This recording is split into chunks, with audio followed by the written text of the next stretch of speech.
بسم اللہ الرحمن الرحیم۔ اعوذ باللہ من الشیطان الرجیم، بسم اللہ الرحمن الرحیم۔ سبق نمبر مقاصد سوم، کتاب البیع، سبق نمبر 99۔ شرائط الوزین میں سے چھٹی شرط میں گفتگو تھی کہ شرائط الوزین میں سے العلم بقدر المثمن، کہ مثمن کی مقدار کا علم بھی ضروری ہے۔ جس طرح ثمن کی حساب کا مسئلہ بیان ہوا، ثمن کی مقدار معلوم ہونا ضروری ہے، اس طرح مثمن کی مقدار معلوم ہونا بھی ضروری ہے۔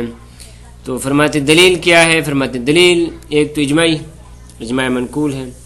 اس کے علاوہ نبی صلی اللہ علیہ وسلم کی جو مشہور و معروف تھی کہ نہا ان بیع الغرر، اور اس طرح دیگر روایات کے جو انشاءاللہ ترتیب کے ساتھ بیان ہو رہی ہیں، ان میں سے ایک روایت جناب صحیح حلبی ہے، اور آج دوسری دو روایتیں پڑھیں گے، صحیح سماع ہے، ان کے بارے میں گفتگو۔ تو صحیح حلبی البتہ یہ پچھلے درس میں بیان ہوئی تھی، لیکن چونکہ اس پہ اراد اور اس کا جواب موجود ہے، اس کو ہم دوبارہ ذکر کر رہے ہیں۔ صحیح حلبی کیا تھی کہ فی رجل اشترى من رجل طعام عدل بکیل معلوم، کہ ایک شخص نے جناب حلبی امام جعفر صادق علیہ السلام سے سوال کرتے ہیں ایک ایسے شخص کے بارے میں کہ جس نے ایک دوسرے شخص سے طعام خریدا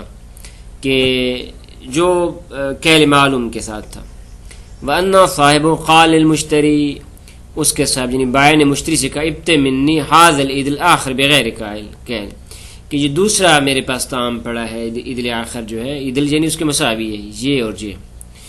لیکن یہ آپ بغیر کیل کے لے لیں۔ کیوں؟ فإن فیہ مثل ما فی الآخر الذی ابتعته، کیونکہ یہ اس کی مقدار بھی وہی ہے جو مقدار ہم نے ادھر آپ کو بیان کی ہے۔ تو آیا اس دوسرے کو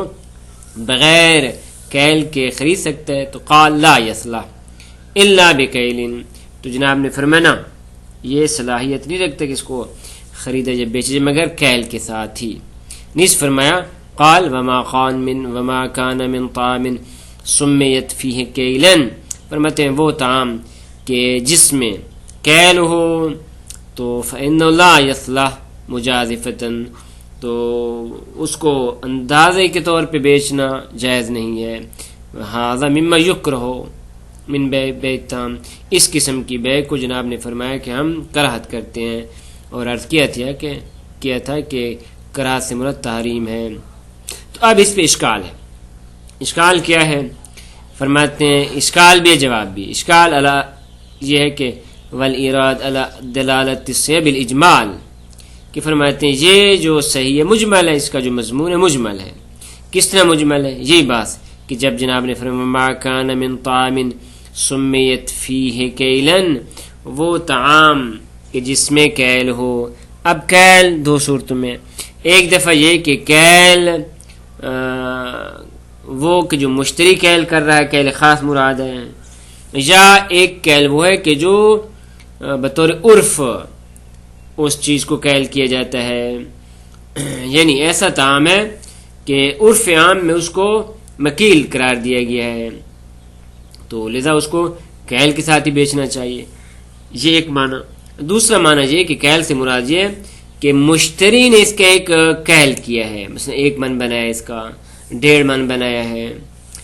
تو فرماتے چونکہ اب مشخص نہیں کہ کیل سے کون سا کیل مراد ہے، تو فرماتے اس بنیاد پہ اس کا مضمون مجمل ہے، اور ظاہر مجمل سے آپ استفادہ نہیں کر سکتے۔ دوسرا او باجتماع علی خلاف المشہور،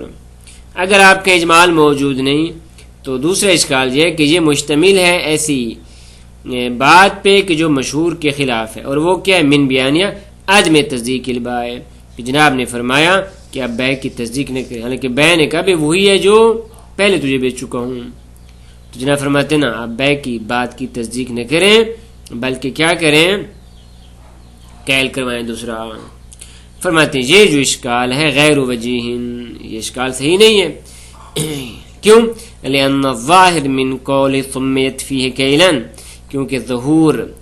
من طعام سمیت فیہ کیلا انہ یذکر فیہ الکیل، اس کا معنی یہ ہے کہ جس میں کیل ذکر کیا جائے، تو کیل ذکر کیا جائے سے کیا مراد ہے؟ فَيَا كِنَايَ عَنْ قَوْنِ مَقِيلًا فِي الْعَادَةِ، یعنی ایسا طعام ہے کہ جو عادتاً مکیل ہے۔ تو گویا امام یہ فرمانا چاہتے ہیں کہ بھئی ایسا طعام کے جو مکیل ہے اندازے سے آپ اس کو نہیں خرید سکتے، بلکہ اس کی کیا ہے، کیل کیا جائے۔ اللہم، مگر یہ کہ ہم دوسرے طریقے سے اجمال کی کیل ہو سکتے ہیں۔ وہ کس طرح؟ کہا جائے کہ ان توصیف الطعام بے کونہ کذالک الظاہر فی التنویع، فرماتے ہیں جناب نے، یعنی وہ مشتری جو ہے ان کے لیے یہ جو طعام کی توصیف کی گئی ہے کہ آپ اس میں کیل کو لے آئیں، تو اس سے یہ سمجھ میں آتا ہے کہ بھئی یہ طعام دو قسم کا ہے، ایک ایسا طعام ہے کہ جو مکیل ہے اور ایک ایسا طعام ہے کہ جو غیر مکیل ہے، تنویع یعنی نو قرار دینا، یہ دو قسم کا طعام ہے۔ تو جب دو قسم کا طعام ہے تو وہ طعام کے جو تنویع والا ہے اس کو آپ بغیر اس کے نہیں خرید سکتے۔ حالانکہ اب کیا اجمال کس طرح اور اس طرح ہو رہا ہے، انه ليس من الطعام ما لا يقال ولا يوزن، ہمارے پاس کوئی ایسا طعام ہے ہی نہیں کہ جو نہ معقول ہو نہ موزون ہو، جو بھی طعام ہے وہ یا بصورت معقول ہوگا یا بصورت موزون ہوگا۔ خریداری کے لیے جب وزن کے حساب سے آپ کو وہ طعام ملے گا یا کیل کے حساب سے ملے گا، 1 من ہے، 2 من ہے، یا ایک بوری پڑی ہے آپ کو مخصوص انہیں حجم بنائے ہوئے ہیں کہ بھی یہ ہے یہ ہے یہ وغیرہ وغیرہ۔ ہاں الا مثل الزر قائما، مگر ایسی زراعت کے جو بے صورت قائم ابھی تک کھیتی میں موجود ہے، سنبل وغیرہ ہے، تو فرماتے ہیں ہاں ہو سکتا ہے، مثلا پودینہ وغیرہ یا اس قسم کی چیزیں کہ جس کو ادھر زراعت کی حالت میں بیچنا جائز ہے، تو پھر جب بیچنا جائز ہے تو یہ نہ معقول ہے نہ موزون ہے۔ تو خلاصہ اس حساب سے ہم کہہ سکتے ہیں کہ بھی اس میں مجاز ہے۔ تو فرماتے ہیں ان توصیف الطعام یبعد ارادت هذا المعنی، فرماتے ہیں جو پیچھے ہم نے معنی بیان کیا ہے، فرماتے ہیں وہ اس معنی کو رد کرتا ہے کہ امام کی مراد یہ ہے کہ بھئی وہ جو مأکولات میں سے ہے۔ کیوں؟ کیونکہ مأکولات میں سے تو نہیں ہو سکتا، معقولات اور موزونات میں سے، کیونکہ ہمارے پاس کوئی ایسا طعام ہے ہی نہیں کہ جو بغیر معقول اور بغیر موزون کے ہو۔ خوب، اب اس کے بعد وہ جو آپ نے دوسرا ذکر کیا تھا کہ جناب نے فرمایا کہ بھی بائع کی تصدیق نہ کریں، تو فرماتے ہیں اس کو بھی ہم ختم کر سکتے ہیں۔ کس طرح؟ وَأَمَّا الْحُكْمُ بِعَدْمِ التَّصْدِيقِ الْبَائِعِ، یہ جو حکم کیا امام نے کہ آپ بائع کی تصدیق نہ کریں، فَمَحْمُولٌ عَلَى شَرَائِهِ، اس سے مراد یہ ہے اس حکم کو، حکم کیا ہے کہ آپ خود خرید لیں۔ جی یہ حکم دوبارہ لے آتے ہیں، حکم سے مراد کیا ہے کہ جناب فرماتے ہیں جی کہ یہ جو حکم جناب نے لگایا ہے کہ لا یصلح الا بکیل، یہ جو ہم نے امام نے حکم لگایا ہے، فرماتے یہ حکم فرماتے ہیں یہ اس کو حمل کیا گیا علی شرائہ، کہ اس نے جو خریدا ہے، خود بائع نے جو خرید کی ہوئی ہے، فرماتے ہیں آپ اس کی تصدیق نہ کریں، چاہے زیادہ پہ خریدا ہے یا کم پہ خریدا ہے، خصوصاً اذا لم یطمئن بالتصدیق، خصوصاً اس صورت میں کہ جب آپ اس کی تصدیق پہ مطمئن نہیں ہو رہے، آپ کو وثوق نہیں ہو رہا۔ لا شراءه على انه القدر المعین الذي اخبر به البائع، عدم تصدیق سے یہ مراد نہیں کہ وہ کہتے بھئی میں نے اس مقدار پہ اس کو خریدا تھا اور دوسری جو ہے وہ بھی اسی مقدار والی ہے، یعنی بائع خبر دے رہا ہے قدر معین کی، فرماتے ہیں بائع خبر دے رہا ہے قدر معین کی، تو فرماتے ہیں اس پہ ہم اس کو عمل نہیں کر رہے، بلکہ فإن هذا لا يصدق علیہ الجزاف، کیونکہ اس صورت میں اصلاً گزاف صادق نہیں آتا، بلکہ وہ کہہ رہے بھئی وہ قدر معین اتنی ہے تو یہ بھی اسی مقدار کے بھر آپ لے لیں، تو اس میں تو کیا اصل اندازے والی بات ہی نہیں رہی ہے۔ قال فی التذکرہ، علامہ ہلی رحمۃ اللہ علیہ نے فرمایا تذکرہ میں کہ لو اخبرہ البائع بکیلہ، اگر بائع اب اسی کی تصدیق کے لیے یہ ذکر کر رہے ہیں کہ اصلا اس میں جزاف ہی نہیں ہے، لو اخبرہ البائع بقیلہ،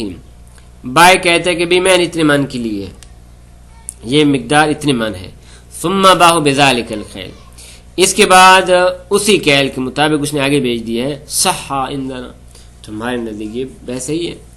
البتہ وقال فی التحریر، علامہ ہل نے بھی کتاب تحریر میں اس نے فرمایا کہ لو اعلمہ بکیل،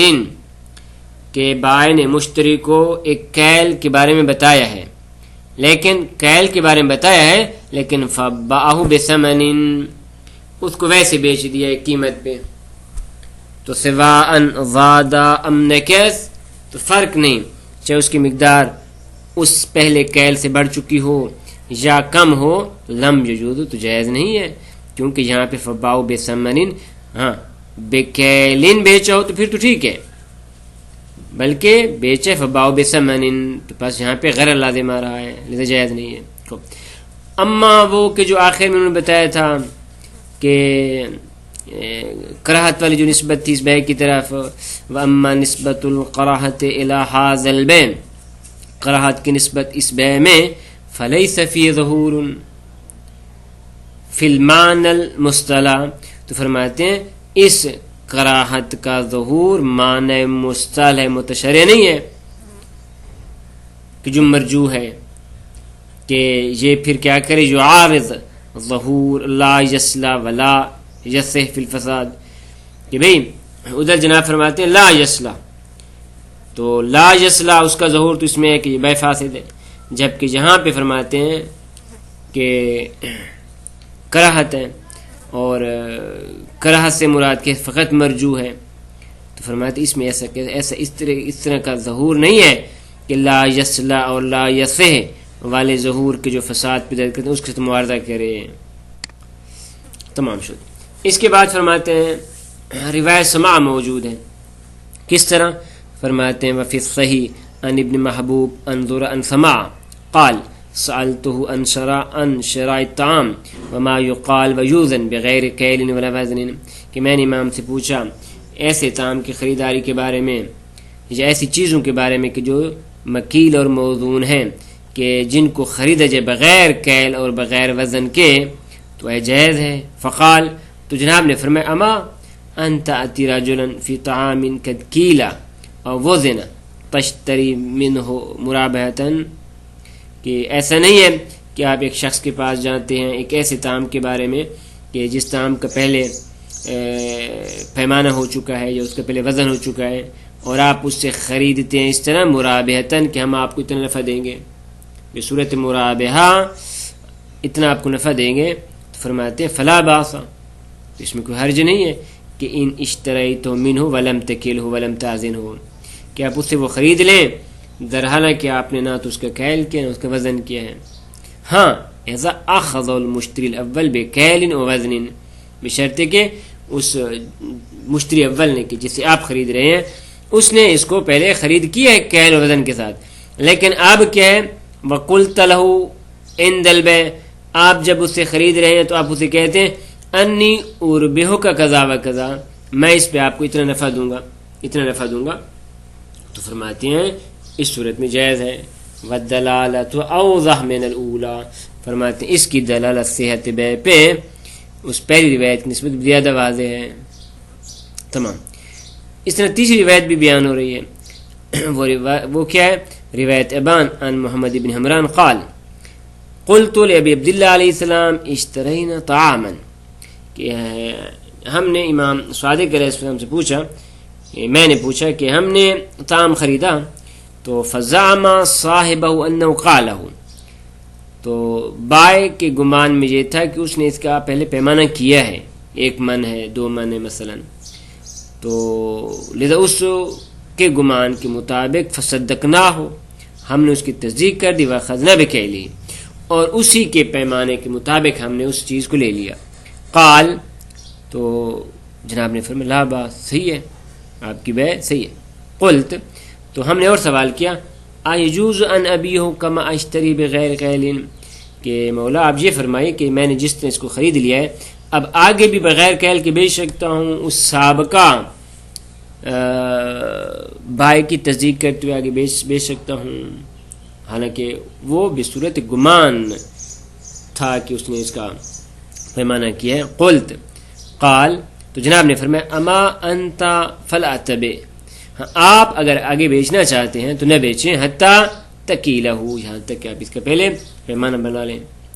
تو فرماتے ہیں یہ جو دلیل ہے دلت علی عدم جواز البیع بغیر کیل،